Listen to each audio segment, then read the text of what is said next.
Good evening and welcome to Sunset News this Monday evening. As always, we bring you news, community stories, economics, weather and sports. I am Diana Master. In the news tonight, the Ministry of Works and Transport today launched a computerized learner's license testing method and book and pay system in Okahanja. Line Minister Veiko Nkundi announced during the inauguration that the government has already spent approximately 1.2 million Namibian dollars on the pilot phase, with a further $25 million earmarked for a nationwide rollout. The computerized testing method replaces traditional paper-based learner's license examinations. The Roads Authority has been piloting the system at Okahanja over the past 2 weeks. During that period, 450 applicants were assessed. The pilot recorded a pass rate of 14%, a figure Nkundi said demonstrates the effectiveness of the new system in safeguarding the integrity of learners' license examinations.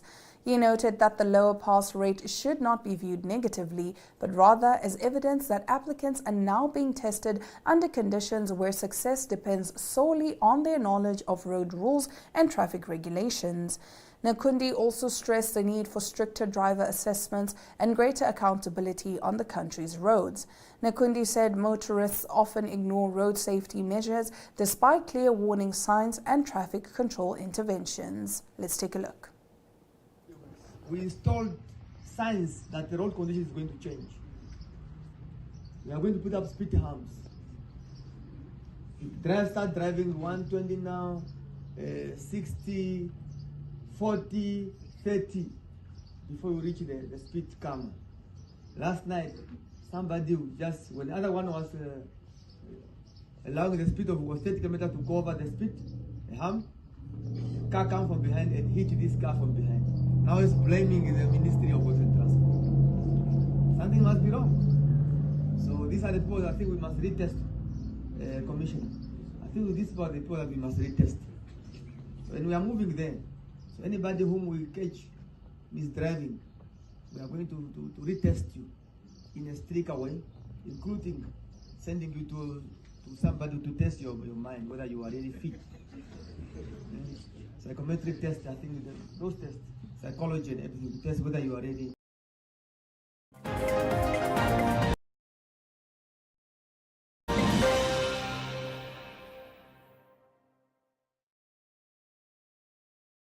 Getting into our next story, the Communications Regulatory Authority of Namibia has received 624 applications from members of the public and stakeholders seeking reconsideration of its decision to refuse a license to Starlink Internet Services Namibia.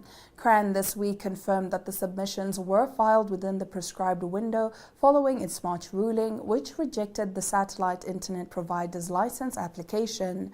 CRAN said Starlink itself had not lodged a reconsideration application. All 624 submissions came from members of the public aggrieved by the decision.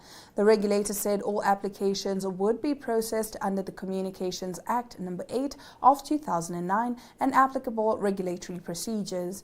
Mufaro Nesongano, CRAN's Executive for Communication and Consumer Relations, said the authority acknowledged the public interest in the matter and that reconsideration applications would be handled through established legal and regulatory processes. CRAN said it would communicate further once the reconsideration process had been concluded.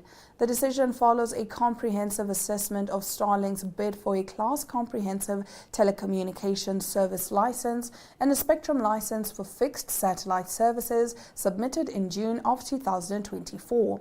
CRAN found that Starlink met only 3 of the 6 mandatory criteria required under the Communications Act, making the application legally untenable. The satellite internet provider satisfied requirements related to competition, technical and financial capacity, and frequency availability, the regulator noted. CRAN acknowledged that Starlink's low Earth orbit satellite technology could help bridge connectivity gaps, particularly in rural and underserved areas where traditional infrastructure is costly. However, these positives were outweighed by failures in 3 critical areas, which were ownership and control, national security compliance, and regulatory conduct. The company is wholly foreign-owned and did not secure an exemption from the legal requirement mandating at least 51% Namibian ownership in telecommunications licenses. CRAN stressed that local ownership is not merely a formality, but a cornerstone of regulatory oversight, ensuring that operators remain accountable to domestic laws and authorities. The regulator also flagged concerns around national defense and public security, particularly relating to data sovereignty and enforceability of regulatory obligations. Starlink's satellite-based model, combined with its foreign ownership structure, was deemed to raise material regulatory considerations around jurisdiction, compliance enforcement, and effective oversight. CRAN concluded that the application did not adequately satisfy requirements tied to safeguarding national interests and ensuring lawful interception, consumer protection, and regulatory compliance. CRAN found that the company had previously contravened the Communications Act by operating a telecommunications service in Namibia without a valid license. The authority also cited Starlink's failure to respond to a regulatory summons, describing this as a total disregard for the governance framework of the sector and raising doubts about its willingness to comply with license conditions in future. Because a spectrum license cannot legally be issued without a valid telecommunications service license, CRAN also rejected Starlink's accompanying spectrum application.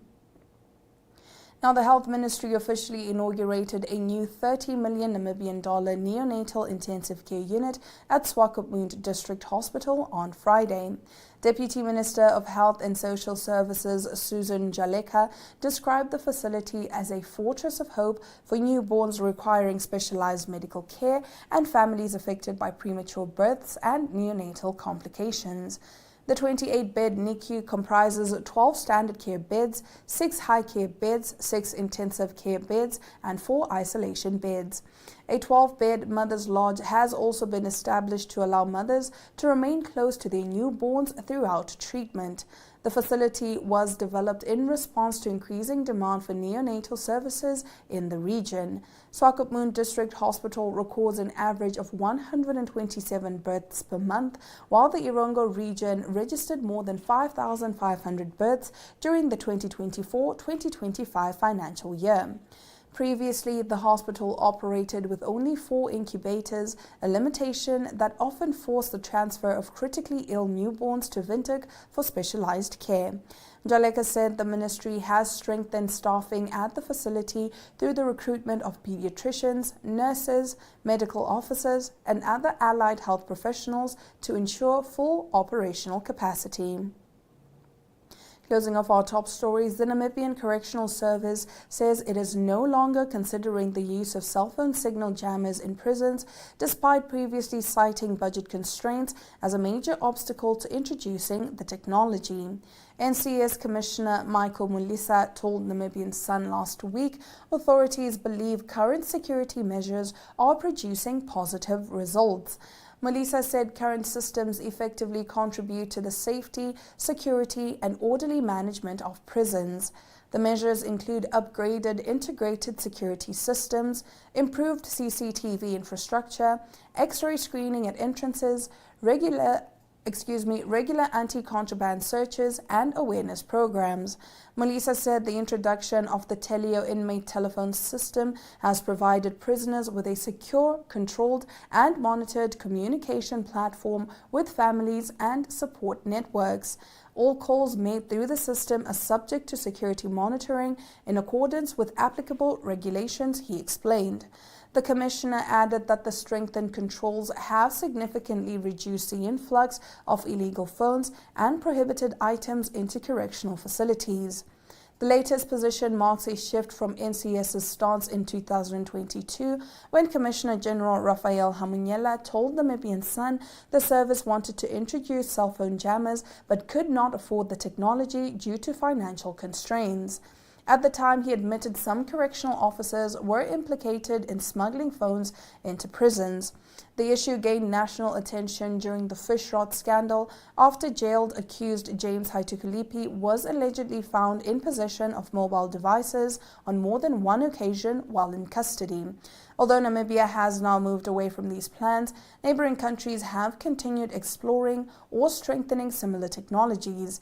In South Africa, correctional authorities intensified anti-contraband operations and expanded technology-driven prison security systems amid growing concerns over organized crime operating from inside the prisons.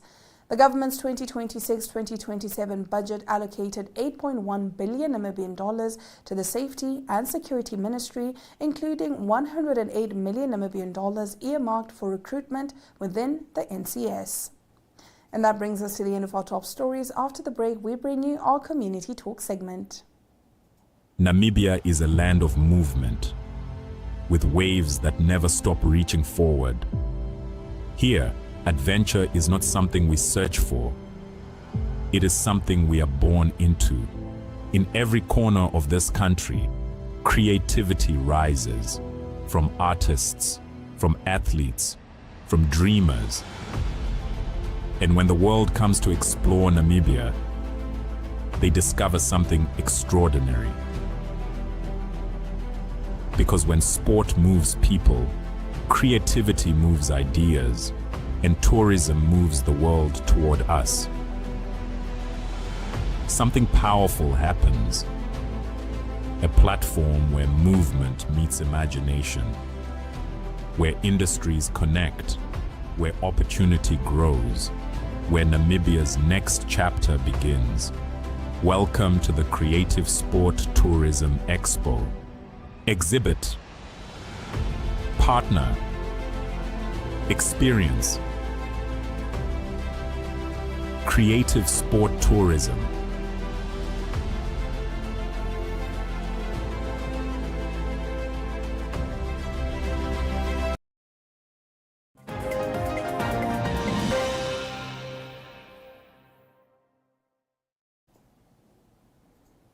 Getting into our Community Talk segment, teachers in the Oshana region have been instructed to keep cell phones out of classrooms during lessons as part of efforts to improve discipline and focus.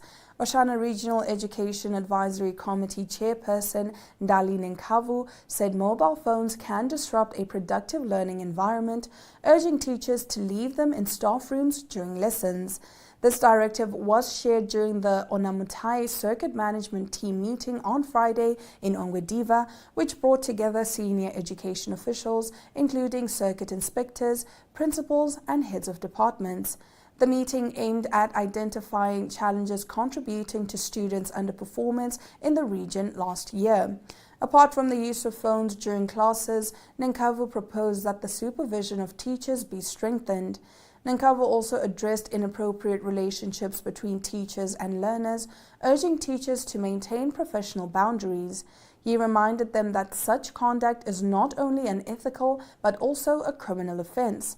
During the meeting, several principals voiced concerns about the lack of science and computer labs in schools, which Nenkavu said he would discuss with Oshana Governor Hofni Ipinge. Nenkavu also highlighted factors such as the high learner-to-teacher ratios, which dilute the impact of lessons. Nenkavu added that a dire lack of hostels in the Onamutai circuit forces learners to walk long distances to school, while frequent curriculum changes can confuse them. The latest in economic news to follow right after this. This week's decisions, today's debates, tomorrow's consequences. The agenda puts the spotlight on Namibia's most pressing issues and the people driving them. From headline makers to groundbreakers, we bring you the voices and perspectives at the center of the national conversation. One story, one interview, the depth you won't find anywhere else. That is The Agenda. Catch The Agenda on 102.com and on ntv.my.na.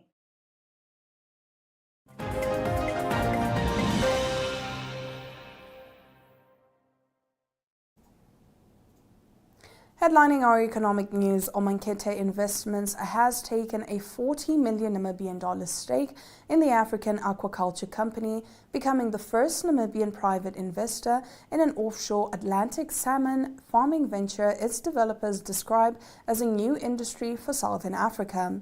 Omankete, which has a 25-year track record in Namibia's fishing industry, acquired the stake in AAC, which is developing an Atlantic salmon farming operation in the cold Benguela Current waters of Lüderitz.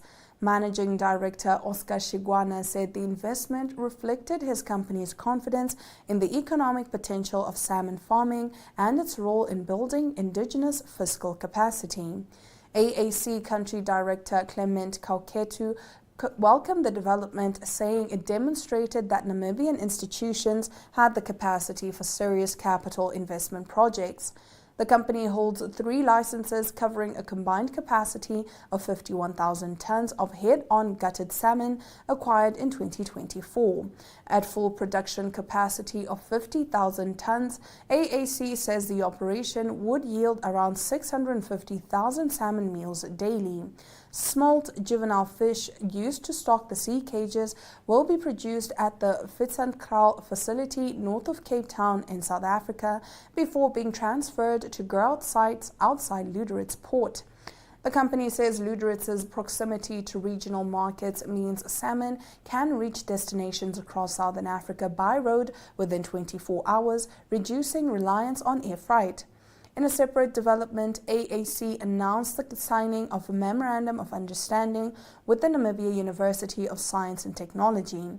The MOU covers curriculum development, staff and student exchange programs, research and innovation, and faculty and student development.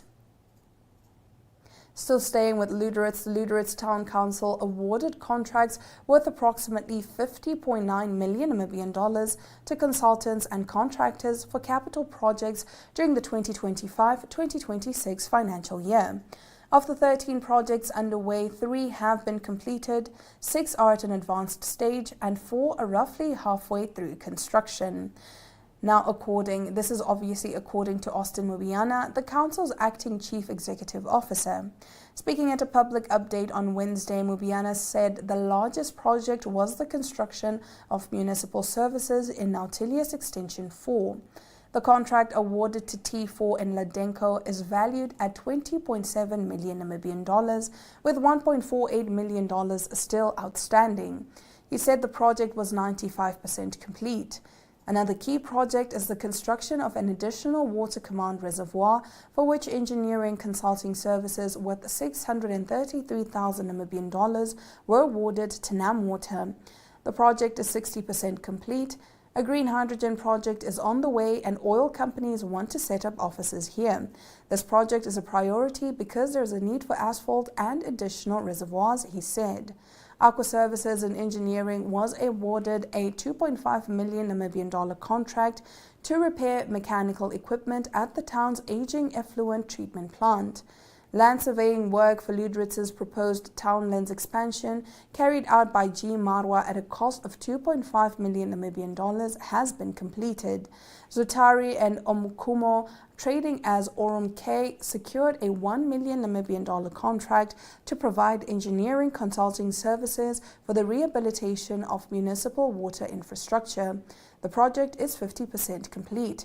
Mubiana said aging infrastructure and recurring pipe bursts were contributing to water losses and highlighting the need to strengthen services as the town expands. And now, let's take a look at the economic indicators. The Namibian dollar trades at 22.9 against the British pound, 19.09 against the euro, 16.56 to the US dollar, and 2 Namibian dollars and 44 cents buys you 1 Chinese yuan. All commodities are down save for copper, which took an upturn of 1.65%, now trading at $6 and 32 cents per pound. Join us every weekday evening for the Evening Review as we unpack the issues shaping Namibia. From politics and economics to culture and community life, our team delivers sharp analysis, expert insights, and conversations with Namibians across society. It's not just the headlines, it's the full picture. Stay informed and engaged with the Evening Review.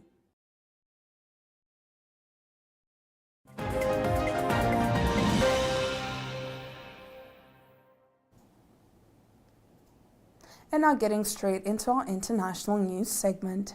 Nearly 9 years after the killing of 2 United Nations experts in the Democratic Republic of Congo, the country's high military court has delivered its final verdict.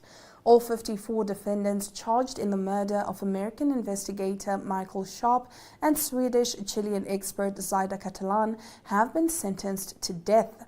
The pair were killed in March 2017 while investigating violence in central Kasai. According to the court, they were intercepted, accused of being traitors, and executed after being led into a trap. Among those convicted is Congolese Army officer Colonel Jean de Dieu Mambweni. Initially sentenced to 10 years in prison, he was handed the death penalty on appeal after judges concluded he played a key role in luring the UN experts to their deaths. While the ruling closes one of Congo's most high-profile cases, critics say justice remains incomplete. The National Human Rights Commission argues that senior figures suspected of masterminding the killings were never prosecuted.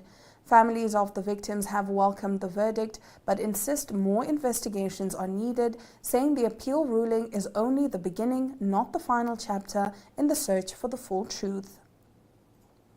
In our next story, South Africa's President Cyril Ramaphosa moved to diffuse growing anti-immigrant tensions on Sunday with a speech on national television. The country has seen weeks of protests and violent attacks amid calls for a crackdown on immigration.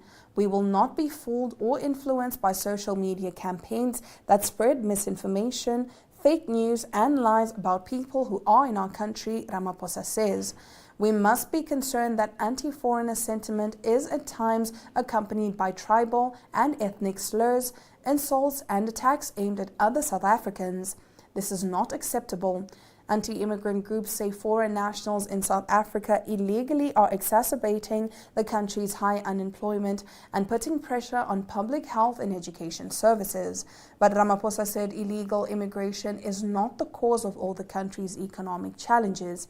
There are other causes. The answer must be faster economic growth, greater investments, industrial expansion, infrastructure development, and the creation of new jobs.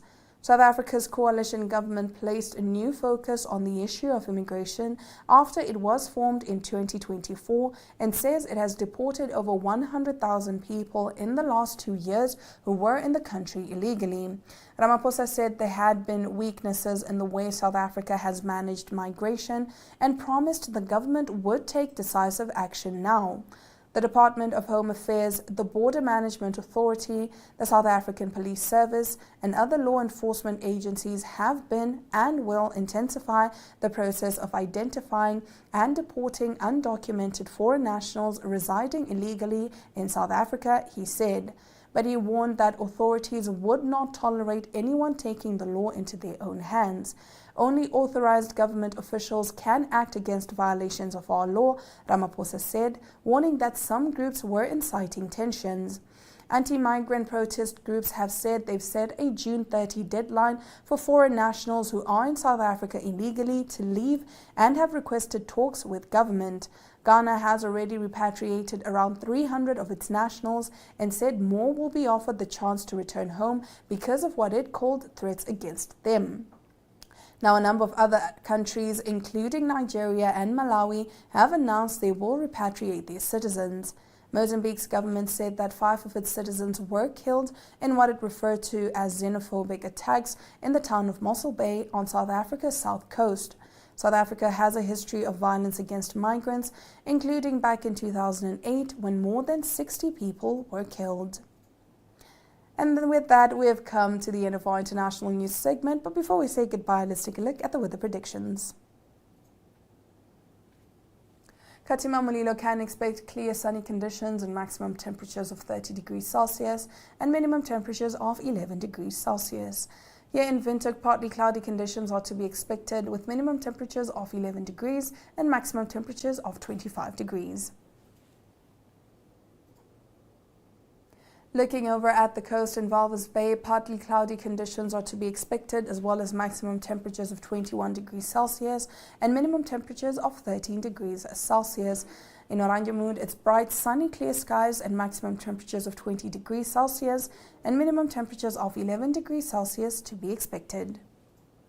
And with that, we've come to the end of the broadcast. I am Diana Master, and this has been Sunset News.